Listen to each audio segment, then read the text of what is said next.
Hoje o nosso papo é com Arnaldo César Coelho, ele que vai falar um pouquinho aqui com a gente sobre a relação dele com Copa do Mundo, ele que foi comentarista durante longos anos aí na Rede Globo, trabalhando com Galvão, mas ele também apitou final de Copa do Mundo, brasileiro a apitar final de Copa do Mundo, coisa inédita, ele vai falar um pouquinho pra gente essa história.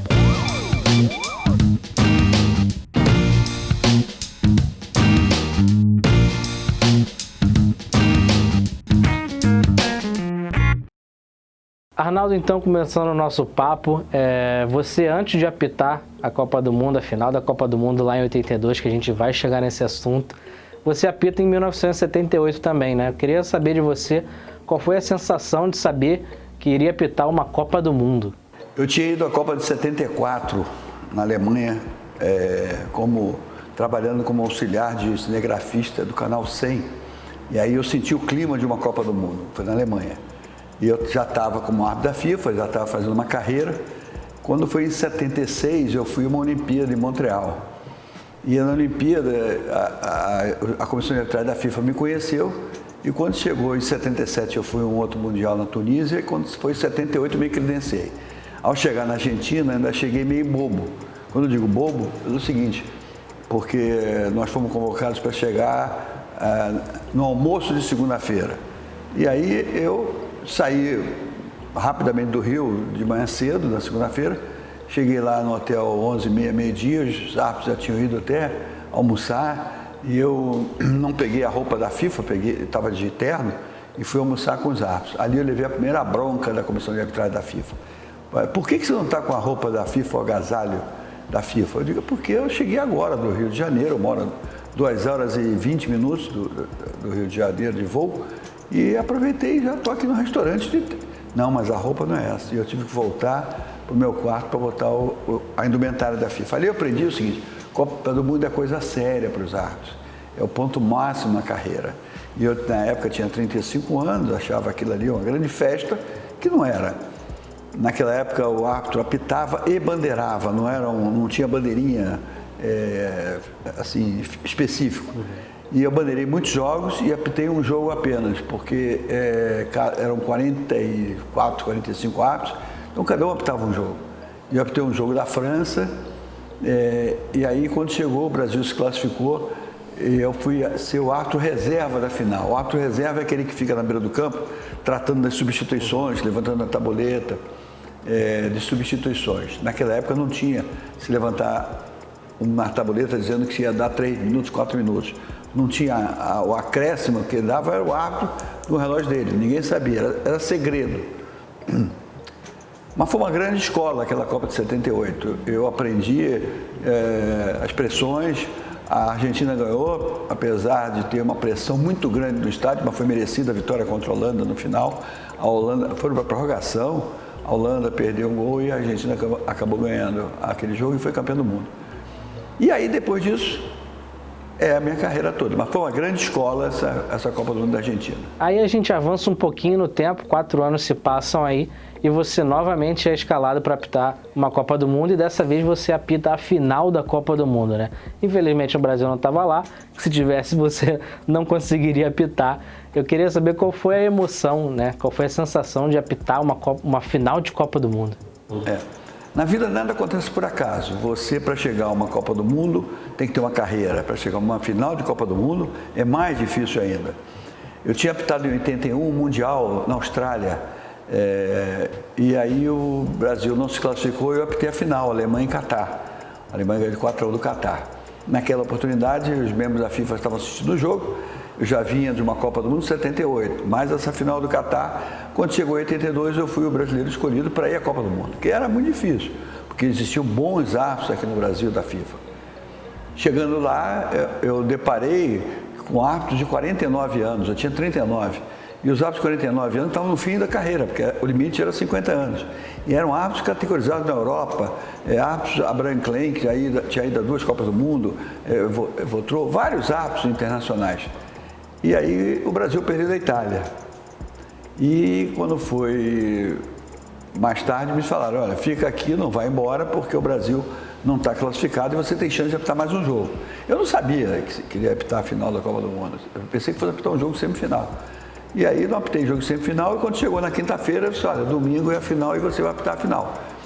Ele passou tudo pela minha cabeça, porque eu era um garoto de futebol de praia, de Copacabana, onde eu conheci minha carreira, sonhava apitar no Maracanã, cheguei no Maracanã, sonhava apitar campeonato dos outros estados, sonhava apitar Libertadores, apitava, sonhei apitar na FIFA, apitar a Olimpíada, apitar a Copa do Mundo, e tudo estava acontecendo. Então, eu estava vivendo um sonho.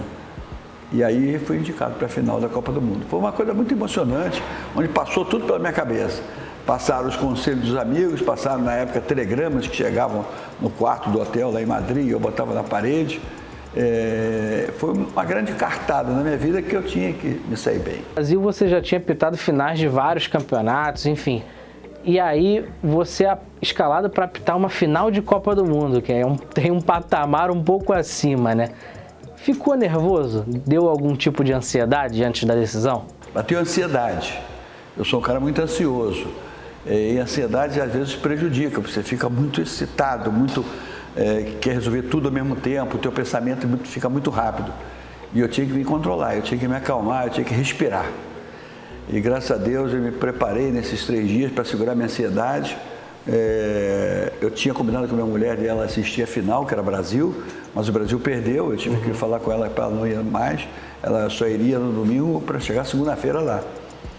E aí eu segurei minha ansiedade, fui para campo com a maior tranquilidade possível. Eu me lembro que a gente foi num carrão grandão, esse carro parou na porta do estádio, não parou como para hoje em dia lá dentro e tal.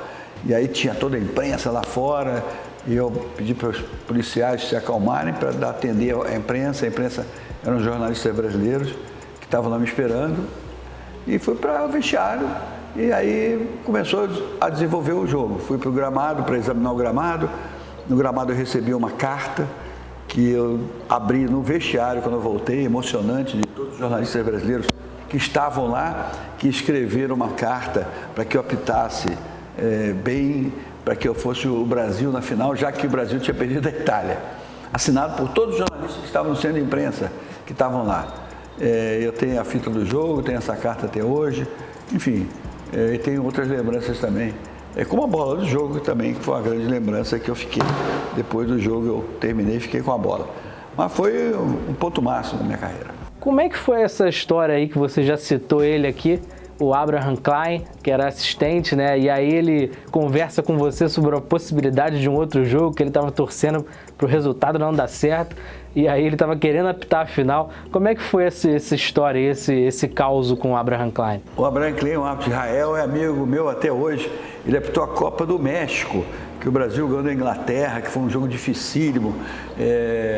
Apitou o Brasil e Itália, que o Brasil foi desclassificado. E ele era um árbitro cotado para apitar a final. E ele era o bandeirinha, era o meu assistente, junto com outro da Tchecoslováquia. O Votru era francês, era o reserva. E depois, antes do jogo, eu soube que se acabasse empate, teria a nova partida terça-feira. Podia não ser a final se acabasse empate. E o Votru falou, e o Abraham Klein falou assim, se tiver terça-feira o jogo da final, eu praticamente vou apitar o jogo. Você vai virar o reserva e o Votru vai virar a bandeirinha. Eu falei, é mesmo? É. Só que o jogo estava 3-1 e eu tinha dito para eles, olha, a bola saiu pela lateral, vocês não são gandulas. Vocês não tem que ir lá correndo pegar a bola para botar a bola em jogo. Os jogadores é que tem que o que estiver perdendo é que tem que pegar a bola e sair correndo para bater logo, para ter jogo para recuperar os 3-1. No entanto, toda a bola que saía do lado dele, o Abraham Klein corria para pegar a bola e dar a bola. Aí tem uma cena que ele mandou para mim até esse filme, ele chutando a bola para o goleiro alemão bater um tiro de meta, que a bola tinha saído pela linha de fundo do lado dele.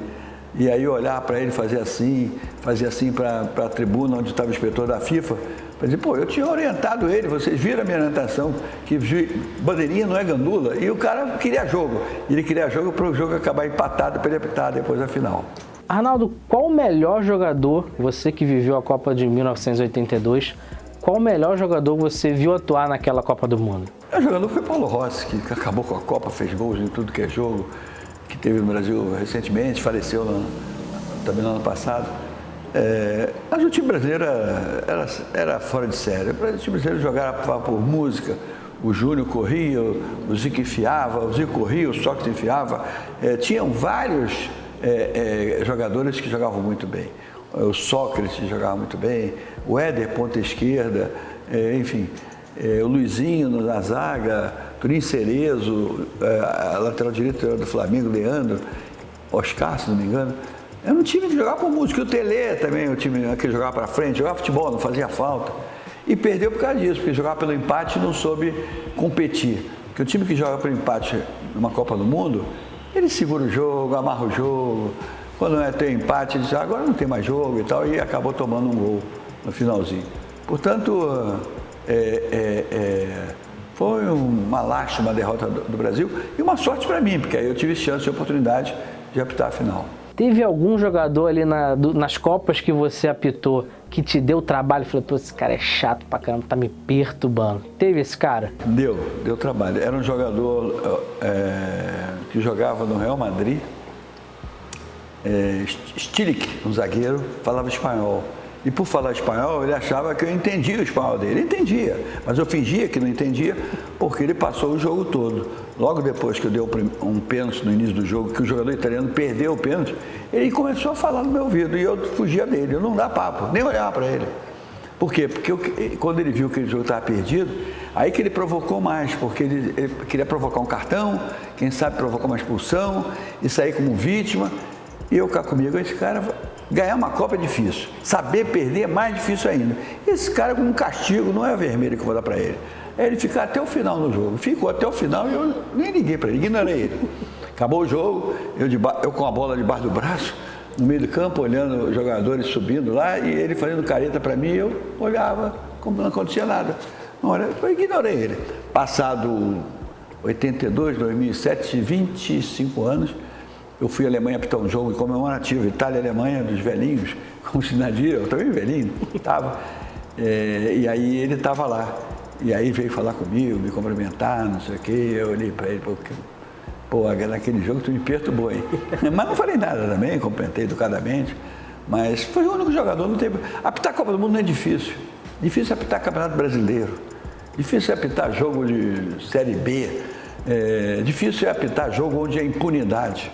Onde os jogadores não respeitam, não tem punição, pelo contrário, tem um tal de efeito suspensivo, que é uma maravilha, porque o jogador é suspenso, aí vem efeito suspensivo.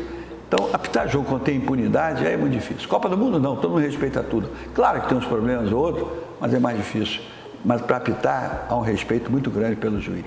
Como é que era a estrutura da Copa do Mundo? Hoje a gente tem, no Catar agora, diversas tecnologias, enfim. Ao passar dos anos, a FIFA vem se inovando, mas lá na década de 80, 70, era um pouco diferente. Como é que era a estrutura lá, principalmente para vocês, árbitros? Era dentro daquela realidade. A gente tinha um hotel em separado, a gente fazia um treinamento em separado, a gente ficava numa sede, por exemplo, na Copa da Argentina, a sede era em Buenos Aires, a gente ia para as cidades, apitava, trabalhava e voltava. Na Copa de 82, a gente ficava em Madrid, ia para as cidades, apitava e voltava. Tinha um treinamento que a gente fazia em Madrid, no centro de treinamento, que era próximo do hotel. Na Argentina era também meio próximo do hotel, o campo de treinamento do River Plate. Mas é bem diferente hoje em dia. Por quê? Porque lá a gente chegava 5 dias antes, tinha que fazer um teste de avaliação física, correr feito um condenado, tinha árbitros que passavam mal, tinham distensão. Hoje não, hoje o árbitro da Copa do Mundo já foi 3 vezes ao Catar, já fez treinamentos, já fez um monte de preparação. Hoje ele é muito mais profissional. Na Copa do Mundo da Argentina eu ganhei nada. Na Copa do Catar, da Copa de Madrid, eu ganhei $1.000 porque eu fiz um contrato com uma empresa de camisa que me deu $1.000 para usar a camisa dela numa entrevista lá. O árbitro não era quase profissional. Hoje, o árbitro, um bandeirinha, ganha de 180 a $200 mil para apitar. E se apitar final, ganha muito mais. Então, hoje, o árbitro é muito mais profissional, exige muito mais. Em compensação, no meu tempo, eu percorria 5, 6 quilômetros por jogo, hoje a gente tem que percorrer 13 quilômetros. Mas hoje está mais fácil para apitar. Por que mais fácil? Porque não tem a responsabilidade que eu tinha antigamente. Antigamente eu dava um pênalti e está feito, está marcado. Hoje o cara marca um pênalti, ele não sabe se o VAR vai corrigir o pênalti ou não vai confirmar. Então ele tem um secretário que fica na televisão vendo o jogo. E aí ele fica com o dedo assim. Compensação, hoje o árbitro não tem tanta personalidade quanto os árbitros antigamente. Quer dizer, hoje eles têm até personalidade, mas eles não exercem essa personalidade, não exercem essa sua autoridade. Aí um árbitro que vai a uma Copa do Mundo, por exemplo, marca um pênalti depois que o VAR chama e fica 15 minutos para cobrar o pênalti, porque ele não teve capacidade nem personalidade para tirar os jogadores da área. Eu estou sendo veemente porque é um absurdo um negócio desse. Não vai bater. Não vai bater. Ele fica rodando. E ele nem é capaz de mostrar um cartão, expulso o primeiro, expulso o segundo, expulso o time todo. Vocês não querem que bata? Então estão todos expulsos. Não tem mais isso. Então o árbitro não exerce autoridade porque tem um cara acima dele, que não era para estar acima dele, que atrapalha tudo. Portanto, agora não tem um grande árbitro, como tinha antigamente. Todos são nivelados, porque todos têm alguém que corrija.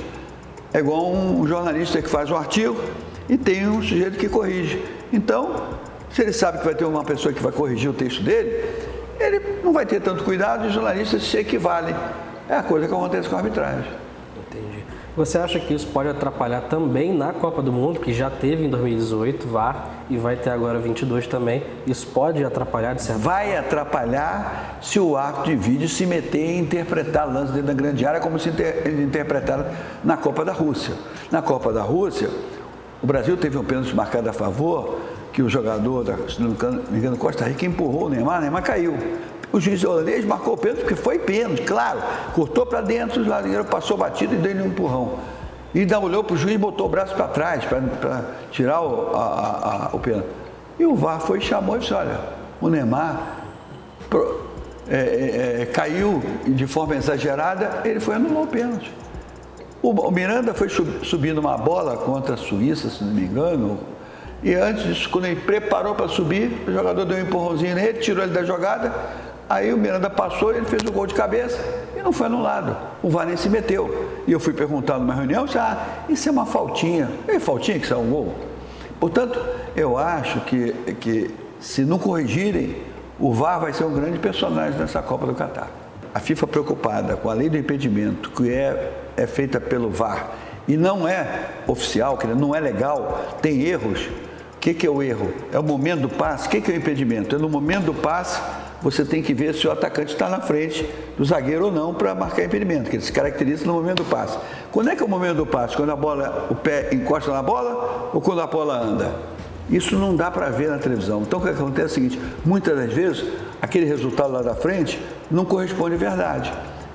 A FIFA, sabendo disso, vai botar na Copa do Mundo várias câmeras, um sistema novo para ver se enquadra o momento do passe, que a bola anda e a posição lá da frente. Está passando um atestado que até agora é irregular isso, o que eles estão fazendo. Não é exato. E além do mais tem um erro gritante. A lei do impedimento, a regra do impedimento diz que mesma linha não é impedimento. Que mesma linha é essa, que é uma linha fininha, igual aquele Photoshop de cavalo de corrida, igual aquela chegada de atletismo, que você vê o atleta com o peito na linha. A linha de impedimento no futebol teria que ter 12 centímetros, igual a linha de fundo, igual a linha lateral, igual a largura da baliza, porque a linha é 12 centímetros. Porque com 12 centímetros, dois jogadores, um bota o pé aqui, outro bota o pé aqui, é a mesma linha. E com isso vai ter mais gols. Eles, infelizmente, não alteraram isso para a linha ser tão larga. No futebol inglês, eles alargaram um pouco a linha de impedimento, mas não alargaram para esse valor de 12 centímetros, para esse tamanho de 12 centímetros. O certo seria botar 12 centímetros.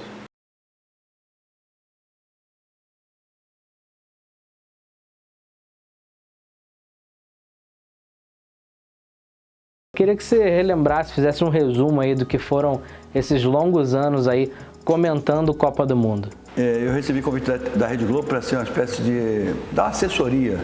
O que é dar uma assessoria? Explicar aos telespectadores a regra, explicar aos profissionais a regra e, por conseguinte, explicar indiretamente aos jogadores e torcedores como é que é a regra de futebol. Porque futebol é um esporte que todo mundo joga e ninguém leu a regra. Ninguém leu, ninguém sabe. Não sabe nem que tem a regra. Por que eu digo isso? eu comecei a apitar futebol de praia em Copacabana e eu nunca soube que tinha um livro de regra. Eu apitava por ver o pessoal apitar. Aí um dia me sugeriram, vai numa loja que tem um livro desse tamanho, de um espanhol que tem a regra. Aí eu comecei a ler a regra. Aí eu vi que se você bater uma falta e depois chutar de novo, 2 toques, é tiro indireto.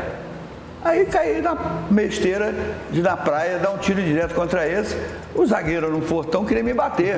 O que é isso? Eu digo, olha, a regra é clara.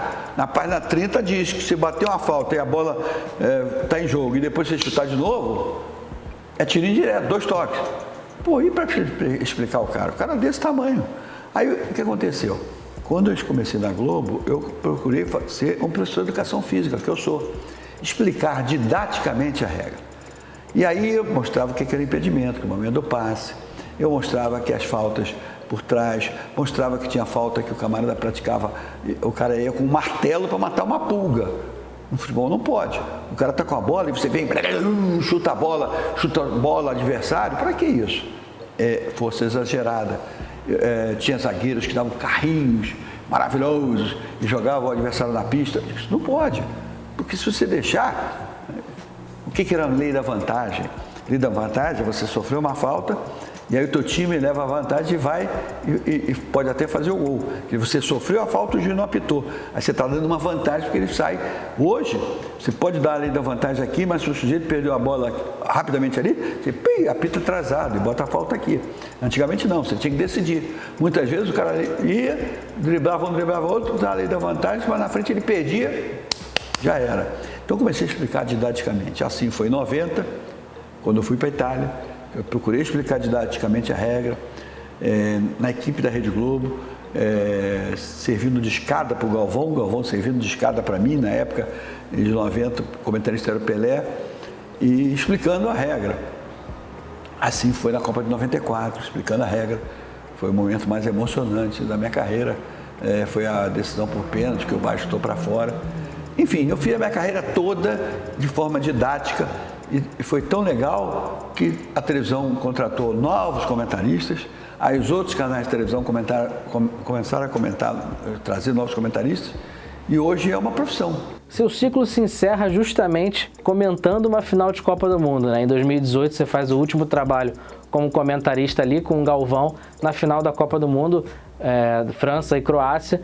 E aí agora a gente já está novamente pertinho de uma Copa do Mundo. Queria que você falasse, chegou algum convite para você comentar a Copa do Mundo de novo? Você recusou, está a fim de curtir a Copa? Como é que foi? Recebi convite para ser uma espécie de assessor da TV Al Jazeera do Catar. Eles vieram aqui me entrevistar e aí perguntaram o que eu achava. Eu falei, não estou afim. Eu saí porque eu tenho que viver um pouco, eu tenho que aproveitar e desfrutar um pouco. Eu tenho 79 anos, vou fazer 80.